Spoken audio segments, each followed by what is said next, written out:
हमारे साथ हम कामगार समाज के अध्यक्ष हैं हरिप्रसाद हरसवाल। बाबा साहब अम्बेडकर की जयंती और ज्योतिबा फुले की जयंती के लिए हम लोगों ने हमारी टीम बना के कामगार समाज के सभी पदाधिकारी, SC ST समाज के और कामगार समाज के और देहात के सब लोगों से मिलजुल के इस कार्यक्रम को सफल बनाने की कोशिश की।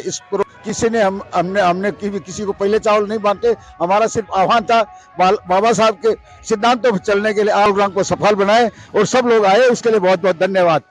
आज बहुत ही शानदार रैली निकली जो रेगर भवन से शुरू होकर जिला चिकित्सालय के सामने बाबा साहब की स्टेचू तक पहुंची और एक बहुत ही शानदार संदेश दिया कि बाबा साहब के मार्ग पर चलते हुए विश्व को शांति, अमन, सद्भाव और एकता के सूत्र में बांधने के लिए हम सब लोग महात्मा ज्योतिराव फुले के अनुयायी थे, वो सब लोग इस कार्यक्रम में पधारे। अभिनंदन, जय संविधान, जय जय भीम। बाबा साहब भीमराव अंबेडकर साहब की 135वीं जयंती पर आयोजित रैली एवं सभा जो की गई वो पूरे रतन विधानसभा क्षेत्र से सब लोगों ने मिलकर शानदार तरीके से रैली का आगाज किया, जिसमें कामगार समाज के लोग भी थे और सभी वर्गों के लोग थे।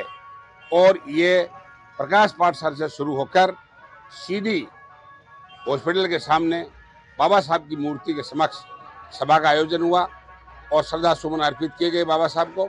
मैं एक ही बात कहना चाहता हूं कि बाबा साहब ने पूरे देश में इस देश की व्यवस्था को चलाने के लिए, देश की सत्ता को चलाने के लिए और सभी के अधिकारों को समानता का अधिकार देते हुए देश के संविधान की रचना कर देश को समर्पित किया। मैं सर्वप्रथम बाबा साहब अम्बेडकर महात्मा ज्योतिबा फुले की जयंती पर सारे प्रदेशवासियों को, देशवासियों को बहुत बहुत शुभकामनाएं, बधाई देता हूं। बाबा साहब अम्बेडकर ने और ज्योतिबा फुले ने उनके लिए लड़ाई लड़ी और उनको हक दिलाने के लिए बाबा साहब अम्बेडकर ने और ज्योतिबा फुले ने वो लड़े, उनको अधिकार दिलाया। उसके लिए उनका बहुत बहुत धन्यवाद, आभार।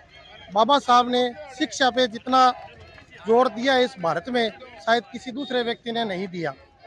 बाबा साहब के गुरु ज्योतिबा राव फुले जिन्होंने शिक्षा की बहुत बड़ी मिसाल इस देश में जगाई है और मैं ज्योतिबा फुले साहब को भी धन्यवाद देने के साथ साथ सावित्रीबाई फुले का भी हम माता का बहुत बहुत धन्यवाद, जिन्होंने महिलाओं में शिक्षा का प्रचार करके महिला भी उतनी ही संख्या में है जितनी पुरुष इस देश में संख्या में है। तो महिलाओं की संख्या में जो शिक्षा का प्रचार किया है सावित्रीबाई फुले ने, वह बहुत बहुत सराहनीय है। तो उनका पालन करना चाहिए और निष्फिक्र होकर और शिक्षित ज़्यादा से ज़्यादा लोगों को शिक्षा का आह्वान करना चाहिए। इसी के साथ मैं ये कहता हूँ, जय भीम, जय फुले, जय सावित्रीबाई।